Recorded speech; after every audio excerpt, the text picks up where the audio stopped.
Hello friends, स्वागत है आप सभी का हमारे डेली करंट अफेयर की सीरीज में। और डेट है आज की 6 जुलाई और आज भी हम डिस्कस करने वाले हैं कुछ करंट इश्यूज। और लास्ट में डिस्कस करेंगे एक प्रैक्टिस एमसीक्यू। तो इस लेक्चर को बिल्कुल लास्ट तक देखिएगा क्योंकि ये जो प्रैक्टिस एमसीक्यू रहेगा वो हमारे आज के ही डिस्कशन से रिलेटेड रहेगा। चलिए हम शुरू करते हैं आज का लेक्चर। हमारा सबसे पहले हम देखने वाले हैं कल जो हमने एक एमसीक्यू डिस्कस किया था उसका हम आंसर आज देखने वाले हैं। तो उसका आंसर है C3 ओनली आंसर था, यानी कि थर्ड स्टेटमेंट बस इसका क्या था, करेक्ट था और शुरू के दो गलत थे। क्यों गलत थे? तो देखिए, जो स्टेट काउंसिल ऑफ मिनिस्टर्स है वो अपॉइंट की जाती है गवर्नर के द्वारा, ना कि चीफ मिनिस्टर के द्वारा। तो ये स्टेटमेंट गलत हो जाता है। अगला जो सेकंड स्टेटमेंट है वो क्यों गलत है? तो यहाँ पे देखिए, जो टोटल नंबर ऑफ मिनिस्टर्स हैं वो 15% से ज्यादा नहीं होने चाहिए टोटल स्ट्रेंथ के। तो जो इसका आंसर है वो क्या है, 15% होने चाहिए। तो इसका आंसर 3 ओनली हो जाएगा, यानी सी ऑप्शन इसका करेक्ट आंसर है। तो ये था आज कल के हमारे एमसीक्यू का आंसर। चलिए अब हम न्यूज डिस्कशन शुरू करते हैं। तो सबसे पहली न्यूज है हमारे पास आत्मनिर्भर भारत इनोवेशन चैलेंज के बारे में। हाल ही में प्राइम मिनिस्टर नरेंद्र मोदी जी ने इसे लॉन्च किया है, जिसका नाम है आत्मनिर्भर भारत इनोवेशन चैलेंज। तो अब हम इसके बारे में थोड़ा देख लेते हैं कि इसमें क्या क्या चीजें। तो देखिए, ये एक इनिशिएटिव है किसके द्वारा, तो आपको ये चीज याद रखनी है। तो ये इनिशिएटिव है ministry of electronics and information technology along with Atal innovation mission.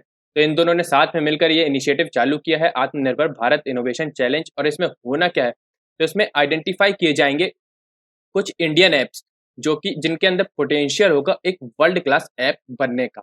तो उनको आइडेंटिफाई किया जाएगा और फिर उनको पूरा जो डेवलपमेंट का जो ट्रैक है वो पूरा उनका डिसाइड किया जाएगा और उनको हेल्प दी जाएगी, उनको सपोर्ट दिया जाएगा ताकि वो वर्ल्ड क्लास ऐप में डेवलप कर सके, वर्ल्ड लेवल पे अपना जो ऐप है वो एस्टेब्लिश कर सके। देखिए ये कैसे होने वाला है, तो ये दो ट्रैक में होगा। इस चैलेंज या इस मिशन के थ्रू दो ट्रैक में किया जाएगा। तो पहले ट्रैक में क्या किया जाएगा, पहले ट्रैक में प्रमोशन किया जाएगा जो एग्जिस्टिंग ऐप्स है, जो ऐसे ऐप्स है जिनमें पोटेंशियल है, जो ऐसे ऐप्स है जिनमें पोटेंशियल है सक्सेस होने का, वर्ल्ड लेवल में सक्सेस पाने का, जिनमें पोटेंशियल है, ऐसे ऐप्स को प्रमोट किया जाएगा फर्स्ट ट्रैक में।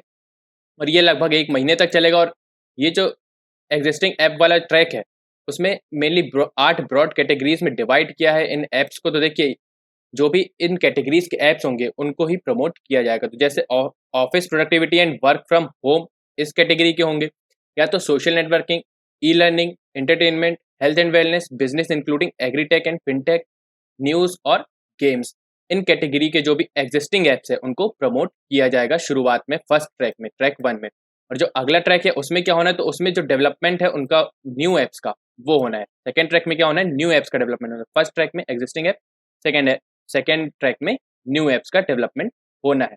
तो इसमें क्या होगा, तो देखिए इसमें तो track 2 initiative will work to help create new champions in India by providing support in ideation, जो आइडियोलॉजी है या जो आइडिएशन है या जो इनोवेशन है उसमें सपोर्ट करना, और इंक्यूबेशन, प्रोटोटाइपिंग और roll out along with the market access. तो ये सभी चीजें उनको प्रोवाइड कराई जाएगी जो भी न्यू एप्स आने वाले हैं या जो भी न्यू एप्स आएंगे। तो ये बहुत ही ज़्यादा हेल्पफुल है हमारे इंडिया को आत्मनिर्भर भारत मिशन के अंडर पे भी, क्योंकि इससे हम अपने खुद के ऐप्स, अपने इंडिया के खुद के ऐप्स यूज़ कर सकते हैं जो कि वर्ल्ड क्लास लेवल के होंगे और दुनिया भर में यूज़ किए जाएंगे वो ऐप्स। तो ये था आत्मनिर्भर भारत इनोवेशन चैलेंज के बारे में। चलिए हम अगली न्यूज़ के बारे में बढ़ते हैं। तो अगली न्यूज़ है हमारे पास फार्मर्स प्रोड्यूसर ऑर्गेनाइजेशन के बारे में, यानी एफपीओस के बारे में। देखिए हाल ही में यूनियन एग्रीकल्चर मिनिस्टर ने अनाउंस किया है कि वो रूरल सेक्टर को ट्रांसफॉर्म करेंगे बाय कॉन्स्टिट्यूटिंग 10,000 न्यू एफपीओस। तो 10,000 न्यू एफपीओस बनाएंगे ताकि रूरल जो सेक्टर है वो ट्रांसफॉर्म हो सके। इस ये गवर्नमेंट एक स्कीम निकालेगी इसके लिए जिसमें 10,000 न्यू एफपीओस बनेंगे। तो उस स्कीम के बारे में हम थोड़ी देर बाद डिस्कस करेंगे। पहले हम एफपीओस के बारे में डिस्कस कर लेते हैं कि ये एफपीओस होते क्या हैं या फार्मर्स प्रोड्यूसर ऑर्गेनाइजेशन होते क्या है। तो देखिए ये एफपीओ होते क्या है, तो ये एक ऑर्गेनाइजेशन होता है जो किनसे मिलके बना होता है, तो जो फार्मर्स या फिर जो प्राइमरी प्रोड्यूसर्स हैं, जो प्राइमरी प्रोड्यूसर्स हैं या फिर फार्मर्स हैं उनसे ये मिलके बना होता है, वो आपस में मिलकर ये बनाते हैं ये एफपीओ यानी कि फार्मर्स प्रोड्यूसर ऑर्गेनाइजेशन। तो ये इंक्लूड करता है या फार्मर्स का ग्रुप होगा किसी, वो लोग मिलके बना लेंगे, या तो मिल्क प्रोड्यूसर का होगा तो वो मिलके बना सकते हैं एफपीओ, फिशरमैन, वीवर, ये सभी क्या करते हैं आपस में मिलकर एक ऑर्गेनाइजेशन बनाते हैं जिसको कहते हैं हम फार्मर्स प्रोड्यूसर ऑर्गेनाइजेशन। और इस ऑर्गेनाइजेशन के थ्रू ही ये अपना पूरा बिजनेस कैरी आउट करते हैं, जो भी सेल्स है या फिर जो भी प्रोड्यूस है उन सभी को बेचने का काम पूरा इसी ऑर्गेनाइजेशन के द्वारा वो करते हैं। तो देखिए एफपीओ क्या है, ये एफपीओ एक प्रोड्यूसर कंपनी भी हो सकता है, कोऑपरेटिव सोसाइटी भी हो सकता है, या फिर एनी अदर लीगल फॉर्म भी हो सकता है। तो बेसिकली एफपीओ क्या चीज़ है, तो बेसिकली एफपीओ है एक हाइब्रिड है, मतलब एक मिक्सचर है कोऑपरेटिव का भी और प्राइवेट कंपनी का भी। कैसे? तो देखिए, जो एफपीओस होते हैं उनका जो पार्टिसिपेशन या ऑर्गेनाइजेशन या फिर जो मेंबरशिप का पैटर्न होता है वो किसके तरह होता है? वो होता है कोऑपरेटिव्स की तरह। ये जो पार्टिसिपेशन, ऑर्गेनाइजेशन और मेंबरशिप का पैटर्न है वो किसकी तरह होता है? वो होता है कोऑपरेटिव्स की तरह। और जो डे टू डे फंक्शनिंग या बिजनेस मॉडल है वो होता है एक प्रोफेशनल प्राइवेट कंपनी की तरह ये होता है। तो ये होते हैं एफपीओ जो हाइब्रिड होते हैं, आपको ध्यान रखना हाइब्रिड होते हैं कोऑपरेटिव्स और प्राइवेट कंपनीज के। तो ये जो इनका बिजनेस है वो प्राइवेट कंपनी की तरह होता है, बट जो इनका ऑर्गेनाइजेशन है वो एक कोऑपरेटिव की तरह होता है। और ये रजिस्टर कहाँ होते हैं? तो ये रजिस्टर किए जाते हैं कंपनीज एक्ट के थ्रू। कंपनीज एक्ट 1956 के थ्रू ये रजिस्टर किए जाते हैं और इनके लिए अलग से एक सेक्शन लाया गया था अमेंडमेंट कर इस एक्ट में। तो देखिए वो क्या था, तो वो सेक्शन 9A यहाँ पे ये रजिस्टर किए जाते हैं। जो एफपीओज होते हैं वो section 9A of companies act 1956 में रजिस्टर किए जाते हैं। तो आपको ये ध्यान रखना है। चलिए अब हम स्कीम के बारे में देख लेते हैं। तो जो गवर्नमेंट अभी हाल ही में स्कीम लाने वाली है 10,000 एफपीओज बनाने के लिए। देखिए ये क्या है, ये एक प्रोड्यूस क्लस्टर बेस्ड स्कीम है। और इस स्कीम में होना क्या है, तो जो इस स्कीम है, ये जो स्कीम है उसमें फार्मर्स को क्या मिलेगा? फार्मर्स को एक्सेस मिलेगा टेक्नोलॉजिकल इनपुट्स के लिए, फाइनेंसेस में एक्सेस मिलेगा और बेटर मार्केट के लिए भी एक्सेस मिलेगा फार्मर्स को इस स्कीम के अंदर पे। और उनके जो प्राइसेस हैं क्रॉप्स के वो भी उन्हें बेहतर मिलेंगे इस स्कीम के अंदर। तो वो कैसे होगा? तो अगर एफपीओस बनाएंगे तो एफपीओस क्या करते हैं, जो फार्मर्स का जो इनकम है या फिर जो मार्केट है फार्मर के लिए वो बहुत ही ज्यादा अच्छा बना देते हैं एफपीओस। इसीलिए एफपीओस क्रिएट करने वाले हैं गवर्नमेंट। देखिए गवर्नमेंट ने कुछ रूल्स बनाए हैं इन एफपीओस में। तो जो प्लेन्स में, यानी कि जो गैंगेटिक प्लेन्स हो गया या फिर जो पेनिनसुलर इंडिया हो गया, तो वहां पे जो मिनिमम मेंबर्स हैं एक एफपीओ में वो कितने होने चाहिए? वो 300 होने चाहिए। और जो हिली एरियाज या नॉर्थ ईस्ट एरिया है वहां पर 100 होने चाहिए मिनिमम मेंबर्स इन एफपीओ में। और जो 15%, टोटल 10,000 एफपीओ बनाने वाले हैं उनमें जो 15% है, 15% एफपीओ एस्पिरेशनल डिस्ट्रिक्ट में बनाए जाएंगे। तो ये भी आपको ध्यान रखना है कि जो 15% एफपीओ हैं वो एस्पिरेशनल डिस्ट्रिक्ट में बनाए जाएंगे। तो देखिए गवर्नमेंट क्या करेगी, तो इसमें गवर्नमेंट देगी सपोर्ट, देगी प्रोफेशनल सपोर्ट देगी और हैंड होल्डिंग देगी 5 साल तक इन एफपीओ को जो अभी नए नए बन के तैयार होंगे। तो ये आपको ध्यान रखना है, प्रोफेशनल सपोर्ट देने वाली गवर्नमेंट और हैंड होल्डिंग देने वाली 5 साल तक। और जो बजट है ये एक सेंट्रल स्कीम है, ये भी आपको अच्छे से ध्यान रखनी है कि ये एक सेंट्रल स्कीम होने वाली है। मतलब जो पूरी फंडिंग है इस स्कीम की वो सेंटर के द्वारा आएगी। और जो टोटल बजट है इस स्कीम के लिए तो गवर्नमेंट ने जो एलोकेट किया है वो कितना किया है? ₹6,865 करोड़। इतना अमाउंट जो है गवर्नमेंट ने इस स्कीम के लिए एलोकेट किया है। इसका इम्प्लीमेंटेशन कौन करने वाला है? तो इसका इम्प्लीमेंटेशन करेगा नाबार्ड, यानी कि national bank for agriculture and rural development, और एसएफएसी यानी कि small farmers agri business consortium, और एनसीडीसी मतलब नेशनल कोऑपरेटिव डेवलपमेंट कॉर्पोरेशन। तो ये सभी मिलकर इस स्कीम का इम्प्लीमेंटेशन करेंगे। और जो एफपीओस बनाए जाएंगे उनको क्रेडिट गारंटी भी देंगे up to 2 crore rupees each. 2 crore rupees each FPO को मिलेगा क्रेडिट गारंटी इन एजेंसीज के द्वारा। तो इनका इम्प्लीमेंटेशन कौन करेगा ये आपको ध्यान रखना है। तो ये था इस स्कीम के बारे में। चलिए हम अगली न्यूज़ के बारे में बढ़ते हैं। तो अगली न्यूज़ है हमारे पास Miyawaki method for urban forest. ये मेथड के बारे में भी हम डिस्कस करेंगे और अर्बन फॉरेस्ट के बारे में भी हम डिस्कस करेंगे। सबसे पहले हम देखते हैं न्यूज़ क्या थी हमारी। तो देखिए हाल ही में अभी यूनियन इन्वायरमेंट मिनिस्टर जो है उन्होंने इनॉग्रेट किया है जो यूनिक अर्बन फॉरेस्ट है। कहाँ पर? वो किया है सीएजी के ऑफिस में, न्यू दिल्ली में जो सीएजी का ऑफिस है यानी कि कंट्रोलर एंड ऑडिटर जनरल का जो ऑफिस है वहां पर इसे इनॉग्रेट किया गया है अर्बन फॉरेस्ट को। तो हम सबसे पहले इसके बारे में देख लेते हैं। तो देखिए इस अर्बन फॉरेस्ट में क्या होना है। इस अर्बन फॉरेस्ट में 59 इंडिजीनियस स्पीशीज के जो प्लांट्स हैं या ट्रीज हैं वो उगाए जाएंगे और 12,000 सैपलिंग्स वहां पर उगाई जाएंगी। ये बहुत ही ज्यादा डेंस फॉरेस्ट रहेगा। बहुत ही कम एरिया में बहुत सारे सीड्स या सैपलिंग्स उगाए जाने वाले हैं। और ये किस मेथड से उगाए जाने वाला है, तो वो मेथड का नाम आपको ध्यान रखना है, वो है मियावाकी मेथड। इस मेथड के थ्रू इसे उगाया जाएगा, अर्बन फॉरेस्ट बनाया जाएगा इस मेथड के थ्रू। तो इस मेथड के थ्रू ही क्यों बनाया जा रहा है, क्योंकि देखिए इस मेथड के थ्रू रिड्यूस करेंगे टेम्परेचर को बाय 14 डिग्रीज और इंक्रीज करेंगे मॉइस्चर को बाय 40%। 14 डिग्रीज जो है टेम्परेचर कम होगा और 40% मॉइस्चर बढ़ेगा, जिसके कारण जो फॉरेस्ट का क्रिएशन है वो बहुत जल्दी होगा, बहुत ही इफेक्टिव होगा। तो मियावाकी मेथड यहाँ पे यूज होनी है। इसके बारे में भी हम आगे पढ़ेंगे कि ये मियावाकी मेथड है क्या। पहले हम देख लेते हैं कि देखिए ये जो अर्बन फॉरेस्ट है वो बनाया क्यों गया है। तो अभी 5 जून को जो हमारे यहाँ वर्ल्ड एनवायरनमेंट डे मनाया गया था, इसी साल 2020 में जो 5 जून को वर्ल्ड एनवायरनमेंट डे मनाया गया था, उसमें गवर्नमेंट ने अनाउंस की थी एक नई स्कीम, नगर वन स्कीम, जिसमें गवर्नमेंट ने ये अनाउंसमेंट की थी कि गवर्नमेंट 200 अर्बन फॉरेस्ट बनाने वाली है अगले 5 सालों के अंदर पूरे इंडिया भर में। तो ये 200 अर्बन फॉरेस्ट बनने थे, उनमें से ही ये एक अर्बन फॉरेस्ट था जो सीएजी के ऑफिस में बनाया जाएगा। तो उसका इनॉग्रेशन अभी हाल ही में यूनियन एनवायरनमेंट मिनिस्टर ने कर दिया है। तो चलिए हम देखते हैं अब नगर वन स्कीम के बारे में पहले देख लेते हैं, फिर उसके बाद हम डिस्कस करेंगे मियावाकी मेथड के बारे में भी। तो नगर वन स्कीम के बारे में देखें तो देखिए, अभी मैंने आपको बताया 200 अर्बन फॉरेस्ट बनाए जाएंगे अक्रॉस द कंट्री अगले 5 सालों में। और इसका जो रोल मॉडल है, किसके तर्ज पे इसे बनाया जा रहा है इन अर्बन फॉरेस्ट को, तो वो है वर्जे अर्बन फॉरेस्ट इन पुणे। तो पुणे में वर्जे अर्बन फॉरेस्ट है, इसके तर्ज पे ये सभी अर्बन फॉरेस्ट बनाए जाएंगे।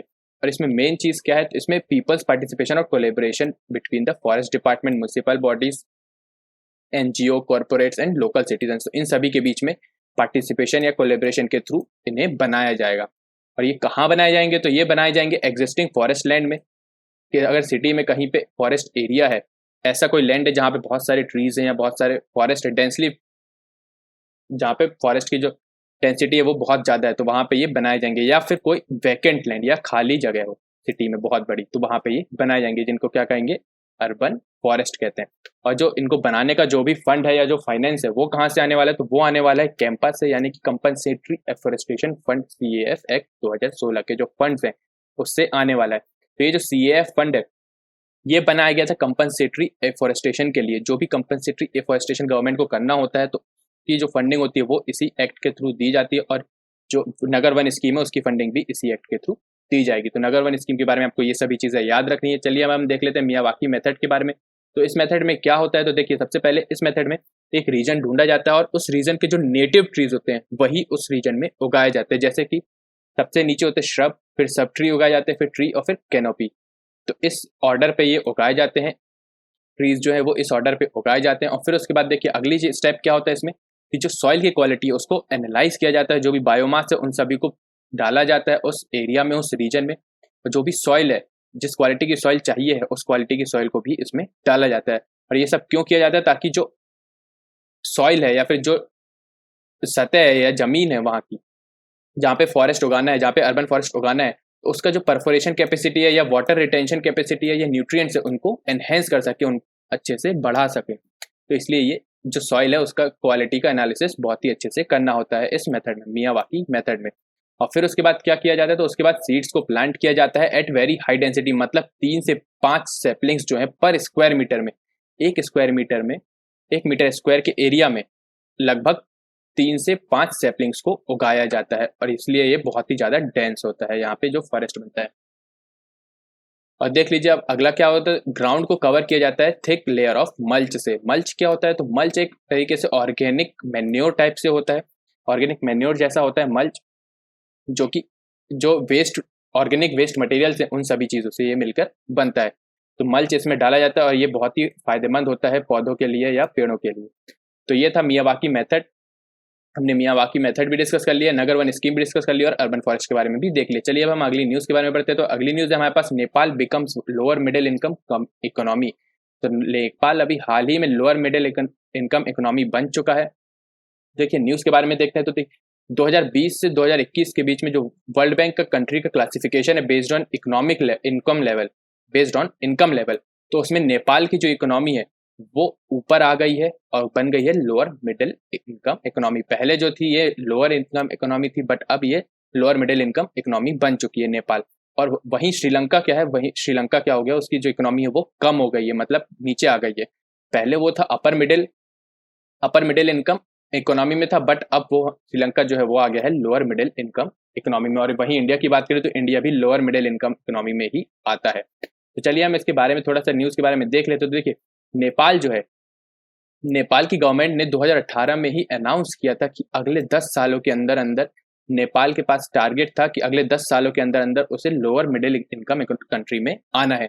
बट अभी क्या चल रहा है 2020, और ये इसने अपना टारगेट 2020 में ही अचीव कर लिया है, बहुत ही जल्दी अचीव कर लिया है नेपाल ने। तो ये नेपाल के लिए एक न्यूज़ थी कि नेपाल ने टारगेट रखा था 2028 तक का, बट 2020 में ही इसने अचीव कर लिया है अपने टारगेट को। तो ये बहुत ही बड़ी बात है नेपाल के लिए। अगले हम देखते हैं श्रीलंका के लिए। तो देखिए श्रीलंका क्या हो गया, उसकी जो इकोनॉमी है वो गिर गई है, मतलब जो पहले श्रीलंका जो पहले था वो अपर मिडिल इनकम इकोनॉमी में आता था, बट अब कहाँ हो गया है, वो खिसक कर लोअर मिडिल इनकम कंट्री में आ गया है। और ये क्यों हुआ है, तो देखिए जो श्रीलंका का जो GNI है gross national income per capita है वो कम हो गया है।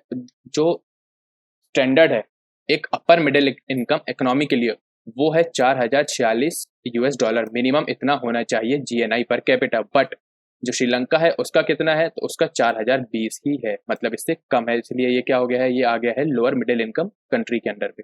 चलिए हम क्लासिफिकेशन के बारे में एक बार बात कर लेते हैं कि जो वर्ल्ड बैंक है वो क्लासीफाई कैसे करता है अलग अलग कंट्रीज को। ठीक है, सबसे पहली चीज, ये जो क्लासिफिकेशन होता है वो किस किस बेस पे होता है, किस चीज के बेसिस पे होता है, वो होता है gross national income per capita. वो होता है gross national income per capita के बेसिस पर। और जो कि ये जो gross national income per capita है वो कैसे कैलकुलेट किया जाता है, तो वो आपको याद रखना है, ये बहुत ही इंपॉर्टेंट चीज है। ये एटलस मेथड, जो एटलस मेथड है उससे ये कैलकुलेट किया जाता है जीएनआई पर कैपिटा। अब देखिए इसमें अलग अलग जो कैटेगरीज हैं, लोअर मिडिल, अपर मिडिल और high economy, high income economy, तो इन सभी के अलग अलग क्राइटेरियाज हैं, मिनिमम और अपर लिमिट है इन सभी की। जैसे कि देखिए जो लोअर इकोनॉमी है उनका जो जीएनआई पर कैपिटा है वो कितना होना चाहिए, 1025 से कम होगा, तो वो क्या कहलाएंगी, लोअर इनकम इकोनॉमी। और जो लोअर मिडिल है वो उनके जो जीएनआई पर कैपिटल है वो किसके बीच में होना चाहिए, तो वो $1026 से $3995 के बीच में होना चाहिए। और वहीं अपर मिडिल इनकम इकोनॉमी जो है उनका कितना होना चाहिए, तो उनका 3996 यानी $3996 से $12,375 तक होना चाहिए। और जो हाई इनकम इकोनॉमी है उनका जो जीएनआई पर कैपिटल है वो कितना होना चाहिए, तो वो 12,376 से ऊपर होना चाहिए। और इंडियन करेंसी में अगर बात करें तो जो हाई इनकम है, जो हाई इनकम इकोनॉमी है वो कितने है उनका जीएनआई पर कैपिटल, तो वो है ₹8,46,023 और मोर से ज़्यादा होना चाहिए। तो ये है कुछ कैटेगरीज के बारे में हमने डिस्कस कर लिया जो कि वर्ल्ड बैंक क्लासीफाई करता है अलग अलग इकोनॉमीज को, अलग अलग कंट्रीज को। तो अभी देखिए अभी के समय में टोटल 218 में से 80 जो कंट्रीज हैं वो हाई इनकम ग्रुप में है, और 60 जो है वो अपर मिडिल में है, और 47 जो है वो लोअर मिडिल में है, और 31 कंट्रीज जो है वो लो इनकम ग्रुप में है। और इंडिया किस में है, अभी मैंने आपको बताया लोअर मिडिल में इंडिया आता है। और ये जो डेटा है, ये जितने भी नंबर्स हैं वो किसके बेसिस पे हैं, वो 2018 के इनकम लेवल के बेसिस पे ये कैटेगरीज हैं। तो चलिए हम अगली न्यूज़ के बारे में बढ़ते हैं। तो अगली न्यूज़ है हमारे पास संस्कृत सप्ताहिकी के बारे में। तो ये क्या चीज़ है, तो संस्कृत सप्ताहिकी हाल ही में जो गवर्नमेंट है उन्होंने नया प्रोग्राम चालू किया है ऑल इंडिया रेडियो पर। तो ऑल इंडिया रेडियो पर 100.1 मेगाहर्ट्ज की फ्रिक्वेंसी पे ये प्रोग्राम हर सैटरडे को 20 मिनट का ये प्रोग्राम रहेगा, जिसमें क्या बताया जाएगा, तो जिसमें देख लीजिए आप यहाँ पे, weekly programme will have elements from the prominent developments the week. जो भी संस्कृत में डेवलपमेंट हो रहे हैं, जो भी संस्कृत की न्यूज़ है पूरी दुनिया में, वो बताई जाएगी, संस्कृत में क्या क्या डेवलपमेंट्स हो रहे हैं, या फिर explaining the human value enshrined in Sanskrit literature, philosophy, history, art, culture and tradition. In short जो संस्कृत सप्ताहिकी है उसमें 20 मिनट के ड्यूरेशन में हर सैटरडे को एक प्रोग्राम आएगा, जिसमें क्या डिस्कस होने वाला है, संस्कृत के बारे में हर चीज डिस्कस की जाएगी। For example literature, philosophy, history, art, culture, tradition, या फिर न्यूज़ जो भी वर्ल्ड में संस्कृत के बारे में चल रही है, तो ये चीज़ें इसमें डिस्कस की जाएगी। और ये 4 जुलाई को इसे लॉन्च किया गया है, 4 जुलाई से इसे स्टार्ट किया गया है। और 4 जुलाई इसलिए भी इंपॉर्टेंट है क्योंकि 4 जुलाई को जो वर्तावली है ये एक ब्रॉडकास्ट है जो डीडी न्यूज़ पे आता है, और ये क्या है, एक संस्कृत न्यूज़ मैगजीन है वर्तावली।